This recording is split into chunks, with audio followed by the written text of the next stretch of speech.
दोस्तों, इस कहानी को जरा गौर से सुनिएगा क्योंकि यह कहानी आपकी जिंदगी बदलने वाली है।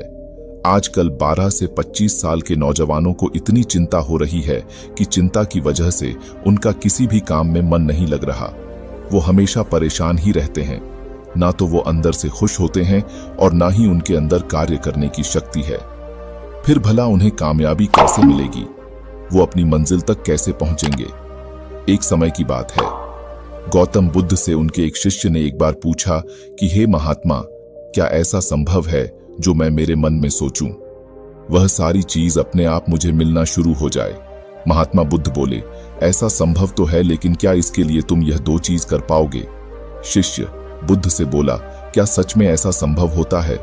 अगर हाँ तो महात्मा मुझ पर कृपा कर मुझे बताइए, ऐसा होना कैसे संभव है?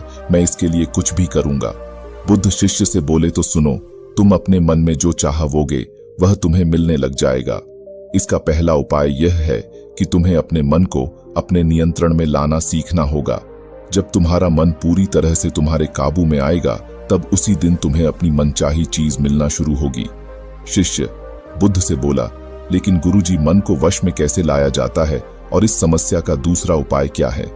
बुद्ध शिष्य से कहते हैं कि मन को वश में लाने का सबसे पहला और महत्वपूर्ण उपाय अपनी इंद्रियों को संयमित करना होता है। तुम्हारी 5 इंद्रियां जब तुम्हारे वश में होगी, तभी तुम अपने मन को वश में करने में कामयाब हो पाओगे। शिष्य कहता है, हे गुरुदेव, आप कहते हो कि इंद्रियों को काबू में करने से हमारा मन हमारे काबू में आ जाएगा और फिर जो मैं मेरे मन में सोचूंगा वो चीज मुझे मिलने लगेगी। लेकिन गुरुदेव, इंद्रियां तो मेरे काबू में हैं। मैं जैसे चाहूं वैसे अपने हाथों को, आंखों को या फिर पैरों को हिला सकता हूं। फिर मुझे जो चाहे वो चीज क्यों नहीं मिल पाती? बुद्ध कहते हैं, हे बालक, तुम अपनी 5 इंद्रियों की क्रिया के बारे में अपने मन में विचार कर रहे हो, लेकिन अपनी 5 इंद्रियों को अपने काबू में रखने का असली अर्थ यह है कि तुम्हें किसी भी भौतिक चीज का मोह न रहना। जब मनुष्य के मन के अंदर अलग अलग प्रकार के मोह उत्पादित होते हैं, तब उसका मन उन चीजों से दुखी होता है जिस वजह से वो व्यर्थ की चिंता में फंसता चला जाता है। वहीं जिस इंसान का मन उसके काबू में होता है, ऐसा व्यक्ति किसी भी प्रकार के मन के छलावे में ना फंसकर अपने लक्ष्य की ओर आकर्षित होता है और वही व्यक्ति जीवन में आगे जाकर अपने लक्ष्य को पूरा कर जीवन में सफल बन पाता है। शिष्य कहता है, हे महात्मा, मन को वश में करने का सही उपाय क्या है? किस प्रकार मैं अपने मन को अपने वश में ला सकूंगा? और गुरुदेव, दूसरा उपाय क्या है जिससे मैं अपनी मनचाही चीजों को पा सकता हूं? बुद्ध शिष्य से कहते हैं, तुम्हें अगर अपने मन को वश में करने का उपाय पता करना है तो तुम सामने दिख रहे पेड़ के नीचे 1 महीना हर दिन 2 घंटे के लिए मौन रहकर ध्यान करना सीखो। जैसे ही तुम्हारे इन 30 दिनों का सफर खत्म होगा, वैसे ही तुम्हें अपने मन को काबू में करने का उपाय मिल जाएगा। जिस दिन तुम्हें अपने मन को काबू में करने का उपाय पूरी तरह से हो गया, उसी दिन से अपने मन में जिस भी चीज का विचार करोगे, वही चीज तुम्हें प्राप्त होना शुरू होगी। अगर तब तुम पैसे के बारे में या फिर संसार में मौजूद किसी भी चीज के बारे में अपने मन में विचार करते हो, तो वो विचार तुम्हें अपनी मनचाही चीज को प्राप्त करने में तुम्हारी मदद करेगा। और इसके लिए तुम्हें अपने मन को वश में कर पाना अत्यंत जरूरी है। जब तुम अपने मन को वश में कर लोगे, तभी मैं तुम्हें दूसरे उपाय के बारे में बताऊंगा। शिष्य ने बुद्ध को प्रणाम किया और कहा कि यह तो काफी आसान कार्य है।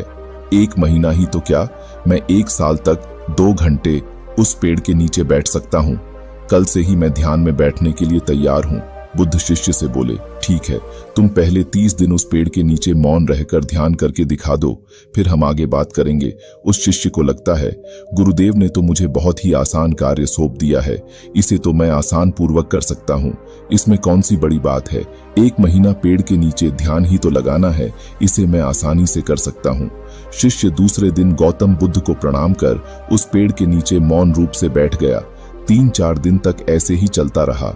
शिष्य हर दिन बुद्ध के पास जाता है, उनको प्रणाम करता और उस पेड़ के नीचे जाकर मौन रूप से ध्यान करना प्रारंभ करता।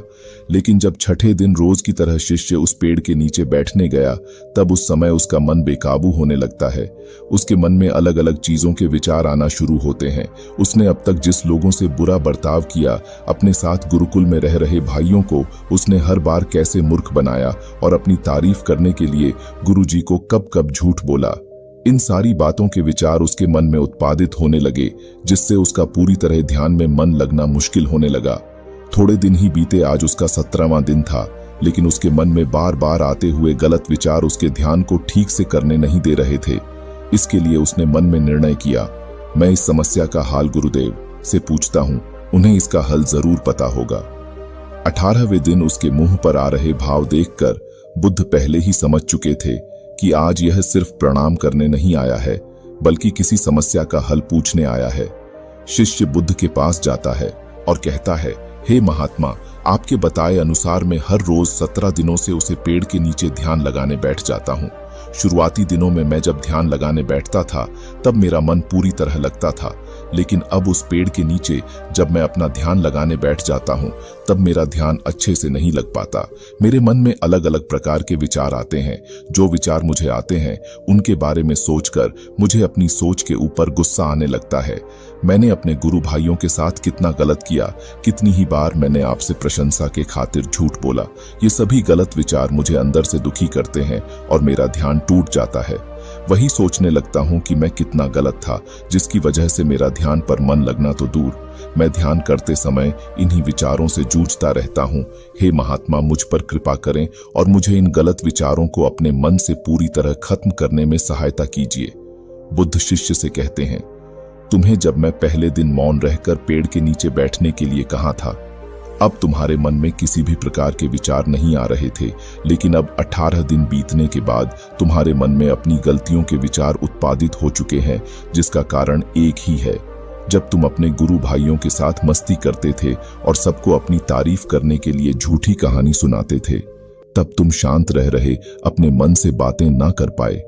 पूरे दिन गुरु भाइयों के सामने बढ़ावा करने में समय व्यतीत करते थे, लेकिन जब तुम अपने अंदर अपने मन से बातें करना प्रारंभ किया तो तुम्हें अपने आप ही अपनी गलतियों के बारे में विचार आने शुरू हो गए, जिसका कारण एक ही है।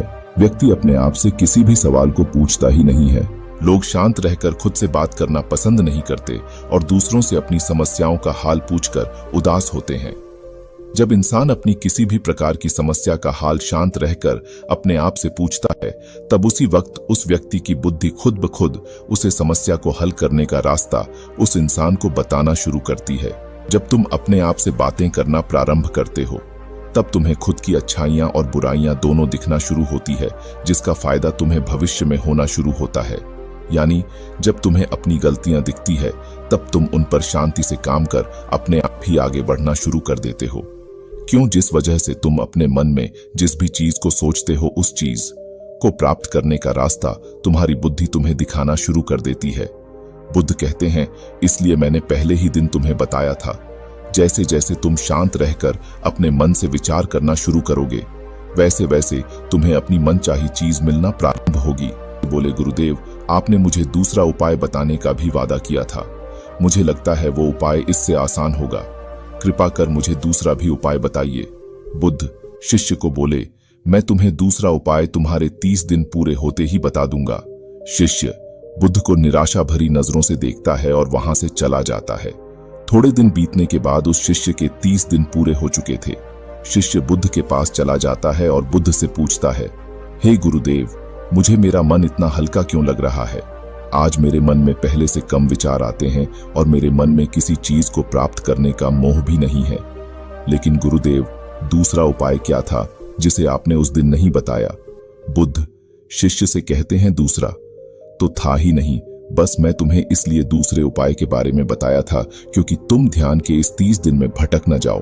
तुम अपने ज्ञान के इन दिनों को पूरी तरह से खत्म कर पाओ, जिससे तुम्हें अपने अंदर की आवाज को पहचानने में मदद हो और तुम जान सको कि ऐसा संभव जरूर है कि जो तुम जो चाहे वो तुम्हें मिल सकता है, लेकिन अपने मन को वश में करने के बाद इसके रास्ते और भी ज्यादा आसान हो जाते हैं। इसलिए इंसान का मन अगर उसके वश में हो तो वो अपनी मनचाही चीज को प्राप्त करने में समर्थ रहता है। वो कहते हैं, ना मन के जीते जीत और मन के हारे हार। इसलिए मन को काबू में करना सीखो, शांत रहो, हर दिन ध्यान करो, एक्सरसाइज करो, तभी तुम्हारे दिनचर्या बदलेगी। जब तक तुम अपने मन को शांत नहीं कर लेते, तब तक तुम जीवन में कुछ भी नहीं पा सकते। कुछ पाने के लिए मन का शांत होना बहुत जरूरी है और तब तुमको हर वह चीज मिलेगी जो तुम सोचोगे। नमो बुद्ध।